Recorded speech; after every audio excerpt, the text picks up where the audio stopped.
پیغمبر علیه الصلاۃ والسلام فرمایي یو سړی ووایي سبحان الله وبحمده سبحان الله وبحمده 1,40,000 نیک ګناوي الله د دور معاف کوي 1,40,000 بل حدیث پیغمبر علیه السلام فرمایي 1,40,000 نیکي الله وتا ته درکوي سبحان الله وبحمده چې کوم سړی وایي د الله رسول فرمایي 1,40,000 نیکي الله وتا ته پر دې وایي درکوي دا ځان ته وایم یا الله د چا پر ما حق دی ما بد پسې ویلی دی ما غیبت کړی دی ما بهتان ور باندې ویلی دی ما بل یا الله ما د هغه ګناه څخه خلاص کې یا الله د ازما دغه نیکی چې زه کوم 1,40,000 نیکی په یو واره ویلو سره دی یا الله د زواغه تر بخښمه دغه چې په ما چې څو حساب پاته دغه حساب سم خلاص کې سبحان الله وبحمده صحیح سلو او بیا ذکر چې دی عزیزانو عجب د الله عظیم فضل ته وګوره او داس نه غواړي غسل نه غواړي مسجد نه غواړي مکه او مدینه نه غواړي صفا ځای نه غواړي بالکل بغیر د غسل وي بغیر د اوداس ولې په بازار کې ولې کاروبار دی کوي زنانه د پکور کې جارو واهي زنانه د پکور کې سالم پخوي زنانه د پکور کې کپڑے پرنځلې خپل ذکر جاری وساته هیڅ رکاوټ پر دې خبره باندې نشته هغه ځان ته خبره د سړی د ذکر د پاره اوداس وکي هغه ځان ته غټه خبره د سړی وای یار زه غسل نه لرم باید چې زه غسل وکم ژر بیا به زه خپل ذکر چې دی هغه جاری وساتم خو لیکن بیا هم بغیر د اوداس بغیر د غسل سړی د الله نوم چې دی هغه یادولی سي صحیح هغه باز داسې خلګي چې هغه وای یار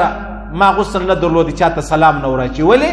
وای زه غسل نه لرم غسل چې دی هغه د ذکر سره تعلق نه لري د الله د نام سره یعنی که څوم ښه خبره ده د سړی غسل وکړي بیا د الله ذکر وکړي لیکن که بغیر د غسل وسو هغه هم صحیح دی یو ورځ صحابي و پیغمبر علیه الصلاۃ والسلام په مخور علی نو بیا پیغمبر سم روغباړو سره کوي لاس ملاوېده د ځان شاته کوي ولاړې په منډه کور ته بیا رالی بیا پیغمبر سم پوښتنه وکول خیر نو ولیا رسول الله ما غسل نه درلودی نو زما لاسونه چې دی هغه پلید وو الله رسول فرمایل نه په دې د انسان بدن نه نجس کیږي نه خرابېږي نه مرداریږي ډېر ملګري پوښتنه کوي چې کله مطلب موږ بغیر د غسل یو زموږ بدن خوله وکړي هغه د کپړو سره ولګېږي یا کپړې په خولو ولړل شي یا په بدن هېڅ یوه ذره تعلق د دې خبرو سره نشته صحیح سلو په دې د انسان بدن نه مرداریږي په دې د انسان کپړې نه مرداریږي ها یو خو هغه د اوداسه خبره ده چې سړی مطلب خامخا به خپل صفایي چې دغه اصلي چې د کم چې د ضرورت یا ضروري د لازمي ده دغه څه علاوه بیا هیڅ خبره نه ده هیڅ پریشانی نه ده هیڅ تکلیف چې دی هغه نشته پکې خیر عزیزانو پیغمبر علیه الصلاۃ والسلام فرمایي وای چې کله یو سړی ذکر کوي ذکر دا معنا چې د الله یاد ساتي لکه څنګه الله لا اله الا الله سبحان الله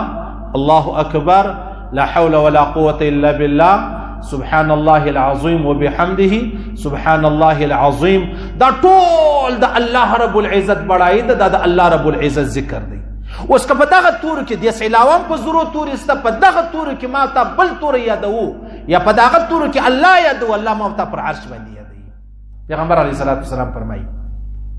که کله یو سړی را ولاړ سو په مجلس کې الله یاد کوي مجلس کې لکه اوس مشتي سره ناشته په مجلس کې الله یادو زګایږم زګیږم تاسو غوږ باندې نیولې دي صحیح سو زما واستې فرق نشته زما د خله مسله ده تاسو د غوږو مسله ده پیغمبر علیه الصلاۃ والسلام فرمایي چې بیا کله تاسو په خپل افس کې الله یادوي الله فرمایي ز پر عرش باندې زما مقرب فرشتي نه دي عظیم غټ فرشتي د هغه پر مخ زستي ذکر کوم او که چا ز پټ یادولما زیاده ځان سره یادولما څوک نو په خبر زما سعیلا او الله فرمایي زدي بیا په خپل پټ یادوم هیڅ یو فرشته په ما خبره نسی چې زتا یادوم استاد اندازه ولګو زبڅم تبڅم ما بڅ مجلس استابڅ مجلس لیکن د الله عظیم مجلس را واخله عظیم عظیم رب دی په خدای قسم هغه آیات شریف په محسن تفسیر کته الله رب العزت فرمایي زه دومره لوی عظیم ذات یم وای کچیرې د ګرد دنیا درختې راواخله دا قلمان سي کړه قلمان خو تاسو به یاد پخوا او دغه سمندر سیاهي سي دا تمام انسانان دا جنات دا فرشتې دا شیطانان ټول ورته کښېني قلم په سیاهي کې وي او بیا د زما صفتونه لیکي الله فرمایي د ټول دنیا قلمان دا به وسولیږي دا سمندر نه دی دا به سیاهي دا به ختم سي خو زما صفتونه نه ختمیږي بیا الله فرمایي وای په دې کومه کې و سمندر نور راوړه هغه هم سیاهي که بیا ورته وجوړېږي زما صفتونه لیکي و سره سمندر به الله فرمایي دا خلاص دا به ختم سي الله فرمایي زما بډایي زما عظمت زما لویي دا ختمیږي نه بیا علما فرمایي د دې دا معنا نه ده چې اشنه کو و سمندر واته سمندر او په هغه باندې الله تعریفونه چې دی هغه پرکیږي نه کدا رقم یو عرب سمندرونه راولي کښېر دي سیاهي کې او دا ټول جن و انس و ملائکه فرشتي ورته وجوړېږي د الله تعریفونه لیکي بیا به هم دا سیاهي او قلمان ختم سي د الله تعریفونه نه ختمېږي ولې تفسیر عثماني مولوي صاحب فرمایي هغه وجه دا ده چې مخلوق محدود دی انتهای معلومه ده پای معلوم دی صحیح او الله رب العزت غیر متناهي ذات دی انتها نه لري حد نه لري چې در دې ځای د الله بڑائی ده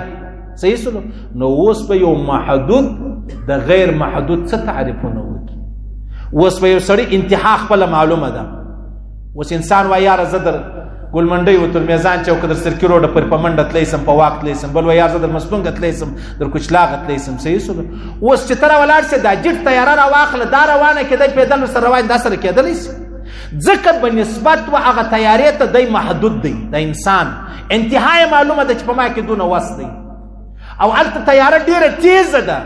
نو د تیارې و د چا نه سره کېږي د دې انسان پیدل روان نو د هغه رقم علما فرمایي د مخلوقو د الله نه سره کېږي د مخلوق پای معلوم دی انتهای معلومه ده صحیح سلو اخر معلوم دی د الله د نه دی معلوم چې د چا اخر معلوم دی د بل د نه معلومه چې معلوم دی هغه به څنګه د هغه تعریفونه وکړي چې د هغه نه دی معلوم چې هغه الله دی